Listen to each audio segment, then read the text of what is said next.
Bizarre Brain Comics.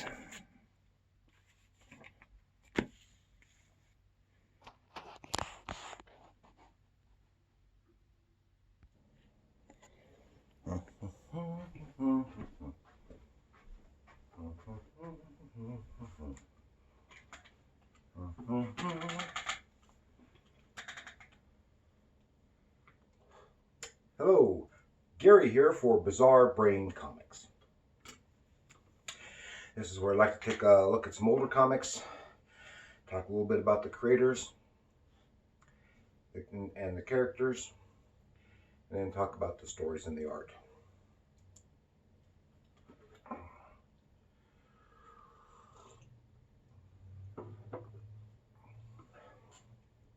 Okay.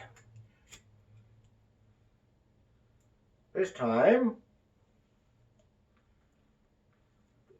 I want to talk about this funtabulous book. It's Captain Carrot and His Amazing Zoo Crew, #1. This is from March of 1982. Okay.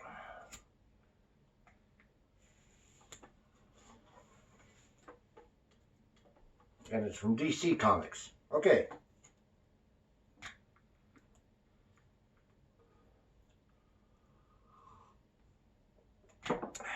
Captain Carrot and His Amazing Zoo Crew. The Captain Carrot, etc., is a DC title featuring the exploits of a funny animal team of superheroes.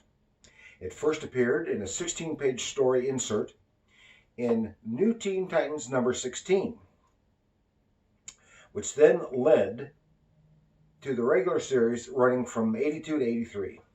And they were created by writer Roy Thomas and cartoonist Scott Shaw. And that's with an exclamation point on the end. Shaw.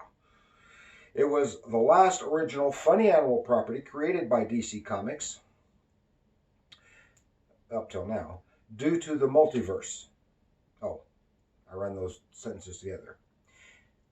Due to the multiverse, haha, these characters do make occasional appearances in the main DC universe, and they've had a miniseries and a graphic album published since then. Okay, Scott Shaw, he's an American cartoonist and animator and comics historian.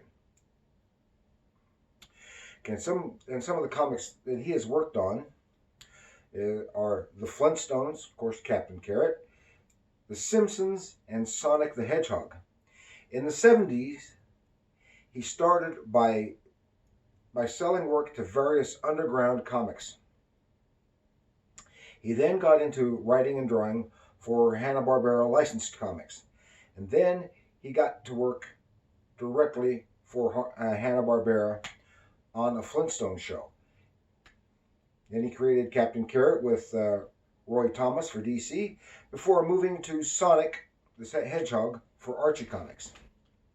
And he has worked on many Hanna-Barbera shows throughout the 80s and 90s, as well as some Disney direct-to-DVD projects. And he now works at an LA ad agency working on animated commercials. So a lot of those commercials, especially something like the Flintstones, for the cereal and Flintstones vitamins and stuff. They still have Flintstones vitamins? I don't know. He has undoubtedly worked on those. And this is a lot of fun. I got a kick out of it when I got it way back when.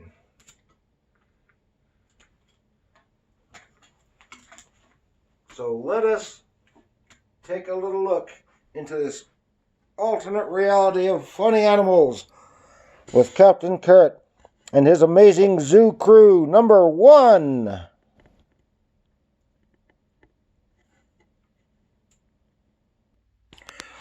Okay, this is Captain Carrot and His Amazing Zoo Crew #1. And what's that? That's Superman? Yes, Superman makes an appearance. it was not uncommon for them to do something like that, to introduce something new and have Superman tied into it to draw the attention of Superman fans. And this is the first issue. But this, as I said, this was not the first appearance. They first appeared in that 16-page insert in the Teen Titans. And here I have a graphic album. This compiles the miniseries of Captain Carrot and the Final Arc, which is the Zoo Crew. It was in a 3 or 4 issue miniseries, I forgot which. And then also drawn by Scott Shaw, but written by Bill Morrison. But after that, it reprinted the original here we go, the original story that was printed in the Teen Titans, and it was continued into issue 1 of the Zoo Crew. So this was drawn by Scott Shaw, but Ross Andru drew the Superman part. At that time, he was one of, if not the primary Superman artist. Probably as much, if not more, at that time as Kurt Swan. Okay, here we have the splash page, and it's called The Pluto Syndrome. Now, I'll give you a little bit of background here, because it starts right in the middle of the story. And what happened was that on Earth, the main Earth 1, something started happening. Some kind of beams or rays came from outer space and was zapping some people on the ground, and then they would regress and act just in behavior, and they were acting like primitive cavemen and apes and the like. So Superman got into the act. He's able to see that the beams were coming from the planet Pluto. Well, then it was a planet. Now it's a dwarf planet. And so he was heading off, going to fly to Pluto, but he hit a barrier just out at the edge of Earth's atmosphere. And he hit it so hard, and something happened, and it transported him to this alternate funny animal Earth with Captain Carrot and such. But of course, at that, Captain Carrot wasn't a thing then, and Superman, where he came down on the building of a comic book publisher, and found one of the people in there, which was Roger Rabbit, who is a cartoonist, and he was the cartoonist who drew the comic book, the JLA, just a lot of animals. Funny, yes, with Super Squirrel and the like. All funny animal counterparts to the Justice League. Okay. Then, meanwhile, when he came through that barrier, some kind of meteorite came through, broke up, and scattered all over the various places around the world and the country.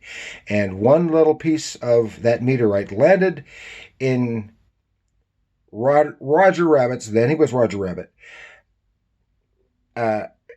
little window box from which he grew carrots.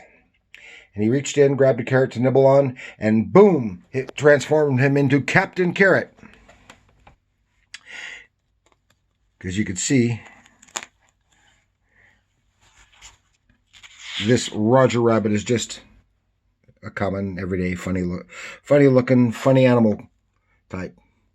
And he, here he is. He's crunching on the carrot, kind of like Bugs Bunny. And suddenly he has powers. When he put the suit on, he got big and muscular. Okay. So, and Superman was still a little bit dazed from his breaking it through the barrier. So they were going to go heading off to Pluto. Well, and that's where it comes in, because the beams were hitting this planet too, this version of Earth, and those people, funny animal people, were regressing to their unevolved forms, and dogs acting like dogs, mice acting like mice, etc. So then here they are taking off. Now Captain Carrot is a little like Superman.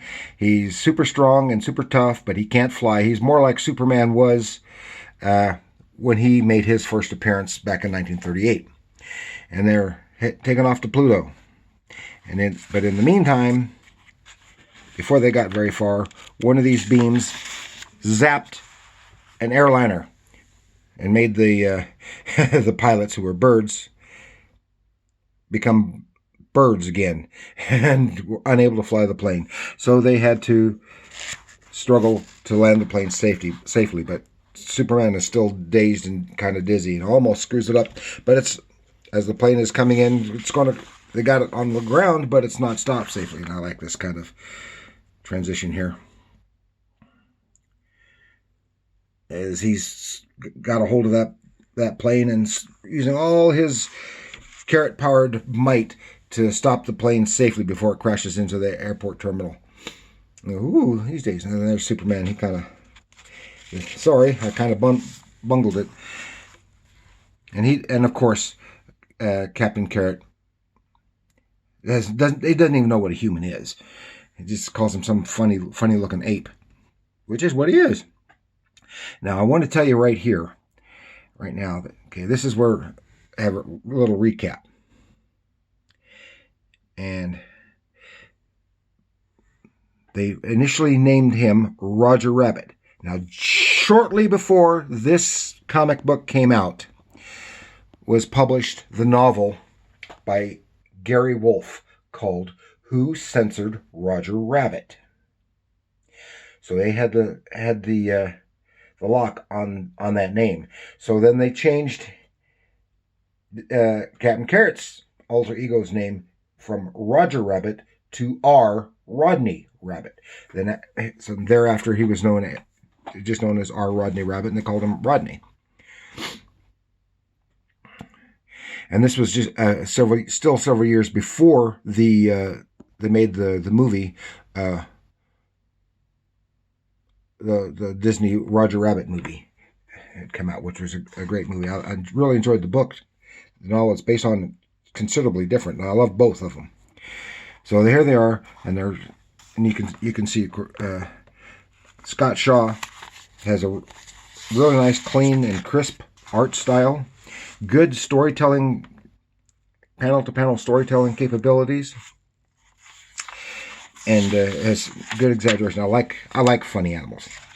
I don't usually like funny animals crossing over with humans, though, but there's a reason here for the story and to introduce them. So then they're back, and they hit the barrier again. Uh-oh. And this time, Superman has popped out again. Uh-oh, he's gone. And then Captain Carrot hits the barrier, but he didn't hit as hard as Superman. And he's plummeting back to Earth now. Remember, he can't fly. Oh, this is a good sequence. Uh-oh, he finally realizes, uh-oh, I'm not even invulnerable like he is.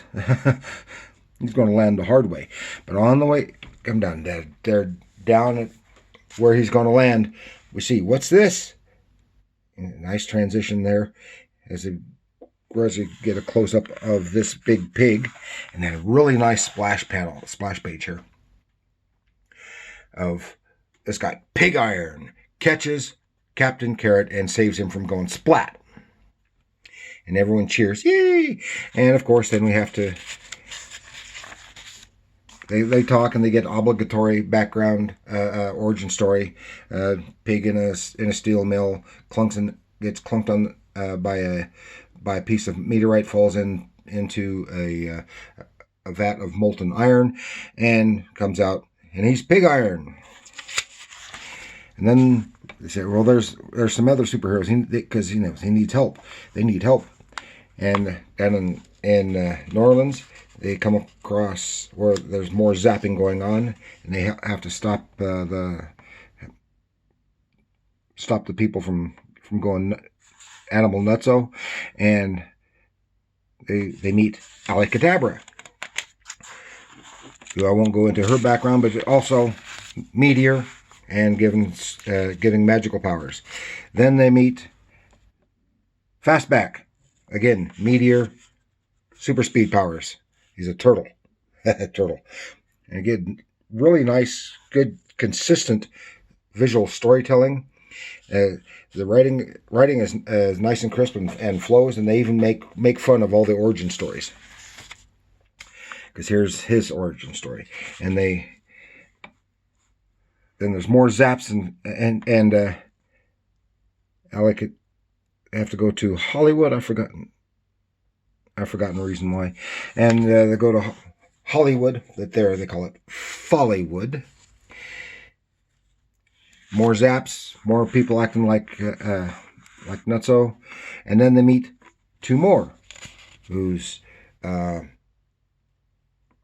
Yankee Poodle, female poodle, who has stars and stripes, repulsion and attraction powers, and Rubber Duck, okay, who is a stretchy duck. And they have, again, their origin with the little meteor fragments. So now here they are all together. This is the origin of the amazing zoo crew. And so using Alicadabra's magic, they get transported to Pluto. Nice, cute, fun work. I like the expression on Pig Iron's face. Kind of reminds me of Kilowog from the Green Lanterns. And zap. As they're being transported, they hit the barrier, and they're transported to wherever Superman went. And it's Pluto. Don't know how they're breathing, but it's funny animal comics. It doesn't matter. And they see this place that really looks like the old version of Superman's Fortress of Solitude, except it has a big star on it. On the door. And they smash in, find Superman in kryptonite chains. He's being held prisoner by Starro. Yes, Starro, who was in the original villain that inspired the creation of the Justice League of America way back when. Back when I was a little baby. And Starro is also being instrumental in and he even recounts his encounter with the Justice League, and a little fragment of him. And if you've seen the newer Suicide Squad movie, you're also more familiar with Starro, because Starro was in that. A little fragment of him was broken off the main body and went through a dimensional portal and landed here and grew up. But he still has all the memories and powers of the original Starro. And I really like the way Starro is represented here.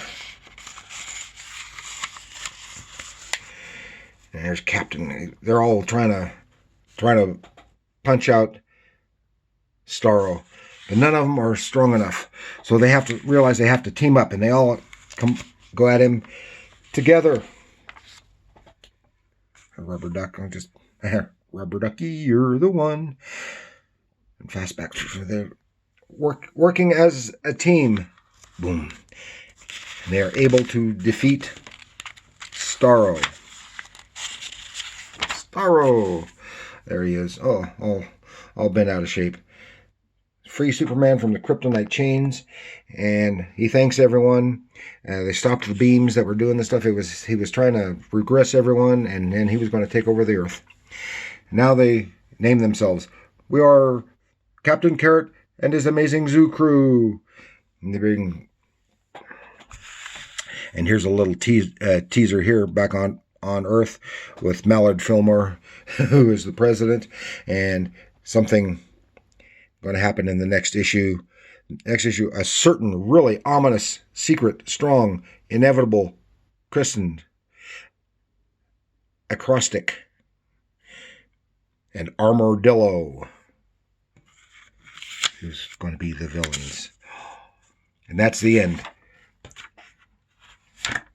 And that's the end of the origin of Captain Carrot and his amazing zoo crew.